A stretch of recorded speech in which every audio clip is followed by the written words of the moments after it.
नमस्कार दोस्तों, आज हम सुनेंगे धर्मराज और चित्रगुप्त की अद्भुत कथा, पापों का रहस्य और एक गरीब माँ की पुकार। आइए साथ में सुनते हैं। बहुत समय पहले की बात है। धरती पर एक छोटा सा गांव था। शांत, सुंदर और हरियाली से भरा उस गांव में एक गरीब विधवा माँ अपने इकलौते बेटे मोहन के साथ रहती थी। घर में गरीबी थी, लेकिन माँ के संस्कार बहुत ऊंचे थे। वह रोज भगवान का नाम लेती और अपने बेटे को सच्चाई और ईमानदारी का रास्ता सिखाती। लेकिन समय बदलते देर नहीं लगती। मोहन बड़ा हुआ तो उसे गरीबी से नफरत होने लगी। उसने सोचा, ईमानदारी से कोई अमीर नहीं बनता। धीरे धीरे वह गलत लोगों के संगत में पड़ गया।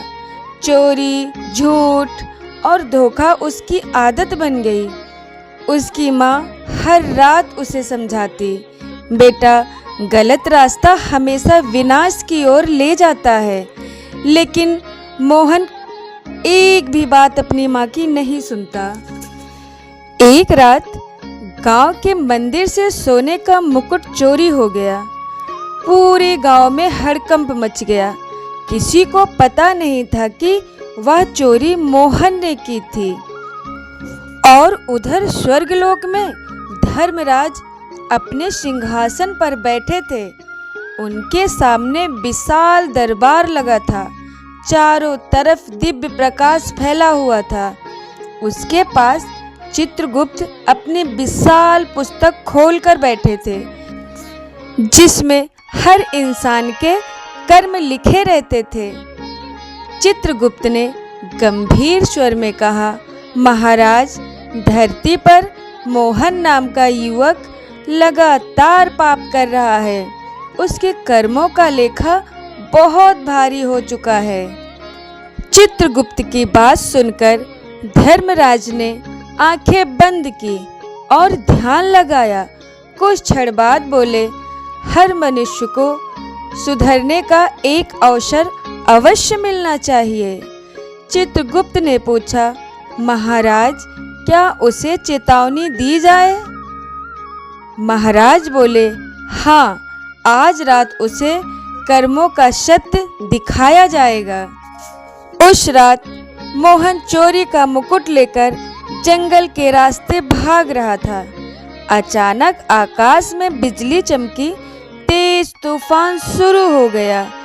पेड़ों की शाखाएं हिलने लगी। तभी उसके सामने एक रहस्यमयी वृद्ध प्रकट हुआ। वृद्ध की आंखों में अजीब तेज था। उन्होंने कहा, बेटा, जिस धन को तू अपना समझ रहा है वह तुझे विनाश देगा। मोहन गुस्से से बोला, तुम कौन हो? मेरा रास्ता मत रोको। वृद्ध मुस्कुराए और बोले, मैं वह हूँ जो हर इंसान के कर्म देखता हूँ। इतना कहते ही अचानक वृद्ध का रूप बदलने लगा। चारों तरफ दिव्य प्रकाश फैल गया। मोहन कांप उठा। उसने देखा, सामने स्वयं धर्मराज खड़े हैं। उसके साथ चित्रगुप्त भी थे, हाथ में कर्मों की पुस्तक लिए। मोहन डर गया। उसके हाथ से मुकुट गिर पड़ा। चित्रगुप्त ने पुस्तक खोलकर पढ़ना शुरू किया। चित्रगुप्त ने कहा, तुमने हर दिन झूठ बोला, हर दिन गरीब का धन छीना, हर दिन मंदिर में चोरी की। चित्रगुप्त की बातें सुनकर मोहन का शरीर कांपने लगा। वह रोते हुए बोला, मुझे क्षमा कर दीजिए महाराज, मुझसे गलती हो गई। यह सुनकर धर्मराज बोले, गलती वह होती है जो अनजाने में हो। तूने बार बार चेतावनी के बाद भी पाप किया। मोहन की आंखों से आंसू बहने लगे। उसी समय दूर गांव में उसकी माँ भगवान के सामने रो रही थी। भगवान से कह रही थी, हे प्रभु, मेरे बेटों को सही रास्ता दिखाओ। माँ की सच्ची पुकार स्वर्ग तक पहुँच गई। चित्रगुप्त ने कहा, महाराज, इसकी माँ के पुण्य बहुत बड़े हैं। धर्मराज कुछ क्षण शांत रहे और फिर बोले, मनुष्य के जीवन में सबसे बड़ा वरदान सुधार का अवसर है। उन्होंने मोहन की ओर देखा। यदि तू सच में बदलना चाहता है तो आज से नया जीवन शुरू कर। यह सुनकर मोहन रो पड़ा। उसने वही प्रण लिया कि आज के बाद कभी गलत काम नहीं करूँगा।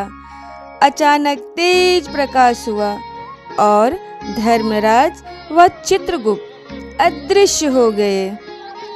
फिर अगली सुबह मोहन गांव लौटा। उसने मंदिर में जाकर सबके सामने अपना अपराध स्वीकार किया।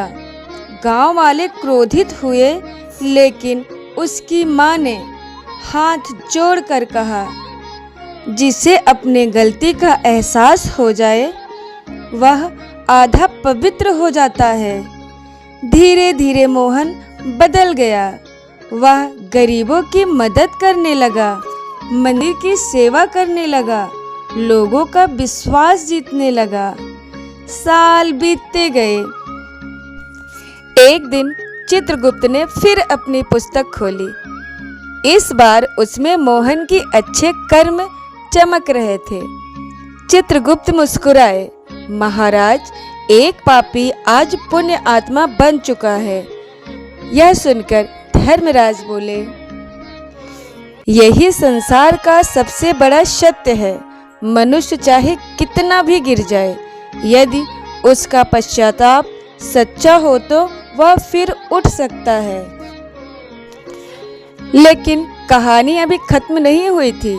एक रात मोहन को सपना आया। उसने देखा कि वह एक विशाल दरबार में खड़ा है। चारों ओर अनगिनत आत्माएं थी। कोई रो रहा था, कोई अपने कर्मों पर पछता रहा था। तभी उसने देखा एक अमीर व्यापारी जंजीरों में बंधा खड़ा था। व्यापारी चिल्ला रहा था, मैंने जीवन भर दान किया, मुझे दंड क्यों? चित्रगुप्त ने देखकर कहा, दान किया, लेकिन दिखावे के लिए, गरीबों की मदद नहीं, अपने नाम की प्रसिद्धि के लिए। मोहन यह सुनकर हैरान रह गया। फिर एक बुढ़िया महिला आई। उसके कपड़े फटे हुए थे। उसने जीवन भर कोई बड़ा दान नहीं किया था, लेकिन चित्रगुप्त बोले, इसने भूखे को अपना आधा भोजन दिया था, इसके पुण्य अमूल्य हैं। धर्मराज ने उसे सम्मान पूर्वक स्वर्ग भेज दिया। यह सुनकर मोहन की आंखें खुल गई। उस दिन उसे समझ आया, भगवान के यहाँ धन नहीं, मन देखा जाता है। इसके बाद उसने अपना पूरा जीवन दूसरों की सेवा में लगा दिया। वह हर गरीब की मदद करता, भूखों को भोजन खिलाता और लोगों को सच्चाई का रास्ता दिखाता। धीरे धीरे पूरा गांव बदलने लगा। लोग झूठ और लालच छोड़ने लगे, क्योंकि मोहन की कहानी सबके लिए सीख बन चुकी थी। कई वर्षों बाद जब मोहन की मृत्यु हुई तो उसकी आत्मा धर्मराज के दरबार पहुंची। इस बार वह डरा हुआ नहीं था। चित्रगुप्त ने मुस्कुराकर अपनी पुस्तक खोली। पापों से शुरुआत हुई थी, लेकिन अंत पुण्य से भरा हुआ था। धर्मराज सिंहासन से उठे और बोले, जिस मनुष्य को अपने कर्मों का एहसास हो जाए वही सच्चा इंसान बनता है। फिर स्वर्ग के द्वार खुल गए। चारों ओर दिव्य संगीत गूंज उठा। मोहन की आत्मा प्रकाश में विलीन हो गई और तभी आकाश में एक आवाज गूंजी, कर्म ही मनुष्य का सबसे बड़ा सत्य है। दोस्तों, इस कहानी से हमें यह सीख मिलती है कि हर कर्म का हिसाब होता है। माता की सच्ची प्रार्थना बहुत शक्तिशाली होती है। गलती करने वाला बुरा नहीं, गलती पर अड़े रहने वाला बुरा होता है। सच्चा पश्चाताप इंसान को बदल सकता है। भगवान के यहाँ धन नहीं, मन की सच्चाई देखी जाती है। दोस्तों, अगर ये कहानी आपको अच्छी लगी हो तो please subscribe my channel. Thank you.